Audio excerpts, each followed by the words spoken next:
Varicose veins కి సరైన చికిత్స కోసం సంప్రదించండి ఎవిస్ హాస్పిటల్. నమస్తే రమగారు. నమస్తే జయ. రమగారు, మనము సాధారణంగా ఏమనుకుంటూ ఉంటామంటే దీపాలు పెట్టిన తర్వాత ఇంట్లో ఉన్న చెత్త బయటకు వేయకూడదు, అసలు ఇల్లే ఊడవకూడదు అని కొన్ని చోట్ల వింటూ ఉంటాము. నేను కొంతమంది దగ్గర విన్నానండి, సాయంత్రం కూడా ఇల్లంతా నీట్గా ఊడ్చుకొని దీపాలు పెట్టుకుంటారు. దీపం పెట్టి తలుపు తీయటం ముయ్యటం ఇలాంటి కార్యక్రమాలన్నీ జరుగుతూ ఉంటాయి. ఇంట్లో చెత్త ఈవినింగ్ దీపం పెట్టేసి నాకు బయట పడేయకూడదా?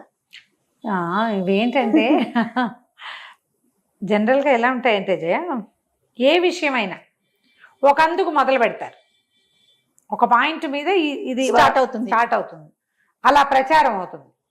క్రమంగా రోజులు గడిచే కొందికి ఇలా చెయ్యాలని ఫిక్స్డ్గా ఉంటుంది.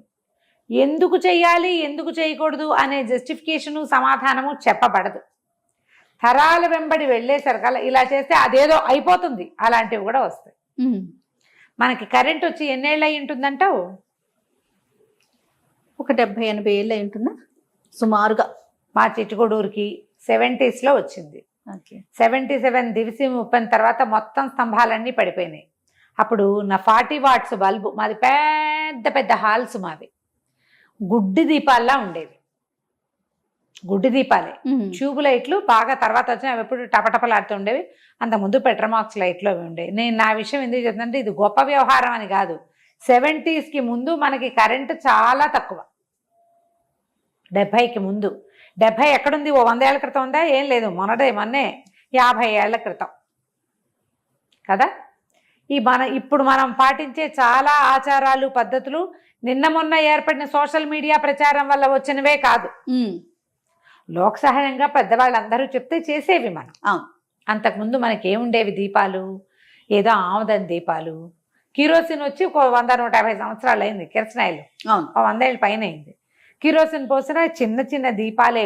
గుడ్డి దీపం ఉండేది, కోడిగుడ్డు దీపం, లస్టర్స్ ఉండేవి, ఇంతంత లాంతర్లు ఉండేవి, పెట్రోమాక్స్ లైట్లు ఉండేవి.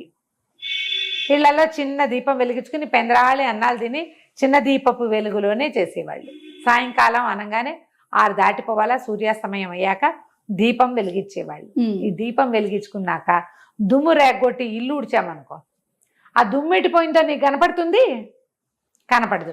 పొద్దుటి సాయంకాలపు వేళల్లో పిల్లలు పట్టగలసులో, పెద్దవాళ్ళ చెవులకు దుద్దులో, శీలలో ఓ రూపాయి నోటో, ఓ కాగితమో, ఏదో దారమో ఆ చెత్తలో పడిపోతుంది. అవును కదా. చీకటి వేళ ఏది కనపడదు.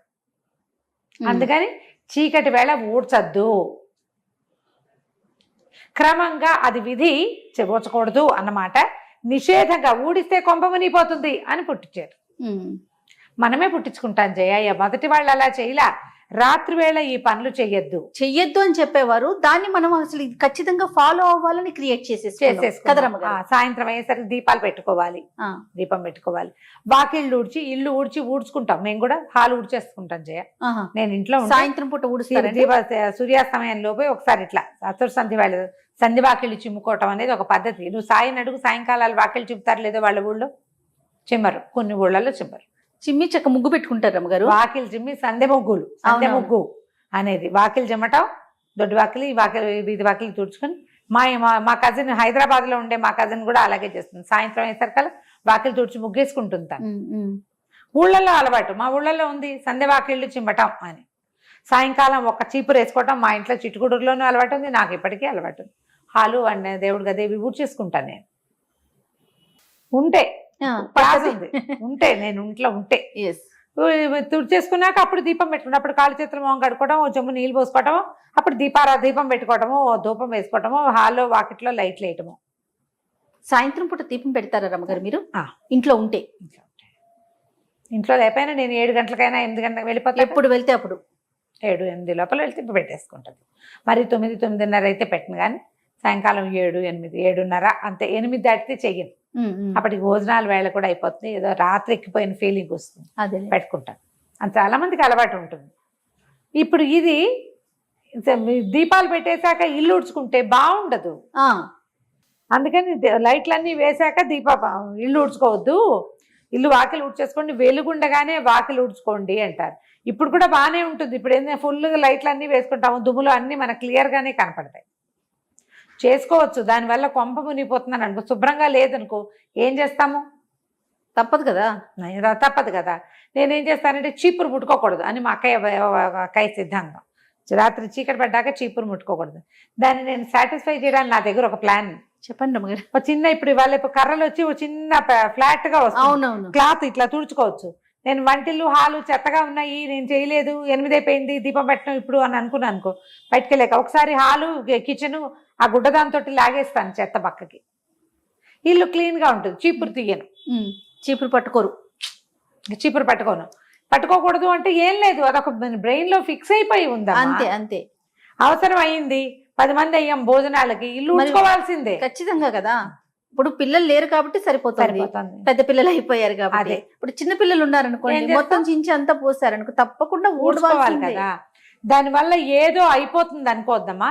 ఇలాంటి దాని లక్ష్మీదేవి ఉండదు లాంటి తంబుల మీదకి వెళ్ళబోకండి. మీ అవసరం ప్రధానమైంది, మన పద్ధతి మన ఇంట్లో ఉంది. అత్తగారు వద్దంటున్నారు అనుకోండి, మానేయండి. ఒక దెబ్బతో పోతుంది. అత్తగారికి ఇష్టం లేదు, ఆవిడ అదేదో 100 రూపాయలు ఎందుకు పోయినాయంటే నిన్న నువ్వు ఇల్లు ఉడిచావు కాబట్టి అంటుందేమో, అప్పుడు మానేయండి. అత్తగలేని కోడలు ఉత్తమరాలు నాలాగా చక్కగా ఊడి చేసుకోండి, పర్వాలేదు, భయపడద్దు. ప్రధానమైనది ఏంటంటే మనం చేయకూడని పనులన్నీ కూడా మన లివింగ్ కి ఇబ్బంది లేకుండా ఉండటానికి ఏర్పరిచినవి. అవి మనం విధి నిషేధాలుగా భావించి చేయాల్సిందే, లేకపోతే కుదరదు, చేయకూడదు, చేస్తే కొంపనిపోతుంది, ఇలాంటి విపరీత భావాల్లోకి వెళ్ళద్దు. ఓకే, సరే. ఊడ్చటం విషయం అయితే ఓకే రమ్మగారు. చెత్త విషయం ఏం చేయాలి? చెత్త విషయం కూడా ఇప్పుడు నీకు అంతా క్లియర్ గా కనపడితే సరే.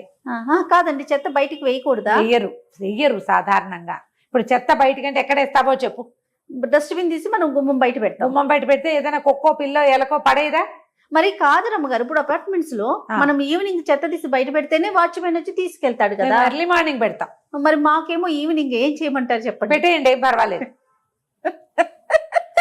పెట్టేయండి. మీ బిల్డింగ్ లో నుంచి పొద్దునే కదా వెళ్తుంది, అంతే కదా. నైట్ మొత్తం కలెక్ట్ చేసుకుని వాచ్మెన్ కింద పెడతాడు, కానీ మీ బిల్డింగ్ దాటదుగా. దాటదు. మీ బిల్డింగ్ అంటే నీళ్ళే కదా. లక్ష్మీదేవి మా బిల్డింగ్ లో, బిల్డింగ్ లోనే ఉందమ్మా. అమ్మయ్య, ఇలాగా ప్రతిదీ కాంప్లికేటెడ్. చూసారా, ఇప్పుడు మీకు నాకే ఎంత డిఫరెన్స్ ఉందో చూడండి రమ్మ. మీకు మార్నింగ్ తీసుకెళ్తారు, మాకు మరి ఈవినింగ్ తీసుకెళ్తారు. ఏం చేయాలి? అలాంటప్పుడు చెత్తని ఇంట్లో పెట్టుకోలేం కదా. అవును, పొద్దునే పంపించేసారు, సాయంత్రమే పంపించేసారు, ఏం పర్వాలేదు, మీ బిల్డింగ్ దాటదు కదా, కాబట్టి అలా అనుకోని అంతే, ఏం పర్వాలేదమ్మా. ప్రధానమైనది ఇల్లు శుభ్రంగా ఉండటం, మీ మనసుకి భయం లేకుండా ఉండడమే ఇంపార్టెంట్. లైఫ్ మనకు అసలే చాలా కాంప్లికేషన్స్ వచ్చినాయి మనకి, వాటిని ఏం చేయలేకపోతున్నాం. సమాధానం లేని ప్రశ్నలు మన జీవితానికి ఎన్నో. ఇలాంటివి పాత పద్ధతుల్ని కొత్త వాటిని మేళవింపు చేసుకుని అలా చేస్తే అదైపోతున్నామో, ఇలా చేస్తే కొంపనిపోతున్నామో, ఏం భయపడకండి. అలా ఏం అవ్వదు. మీరు స్థిమితంగా ధైర్యంగా భగవంతుడి పట్ల విశ్వాసంతో ప్రపంచం పట్ల ప్రేమతోటి ఉన్నంత కాలం ఏమీ అవ్వదు, అన్ని బాగానే ఉంటుంది. మానసిక ప్రశాంతతతో ఉన్న ఇంకా అసలు దాంతో ఉన్నంత కాలం ఏది అవసరం లేదేమో. లక్ష్మీదేవి ఎక్కడికి వెళ్ళదు, మన ఊళ్ళోనే ఉండదు, ఎక్కడికి వెళ్తే ఏం పర్వాలేదు. రైట్. థ్యాంక్ యూ రామ్ గారు. నమస్తే.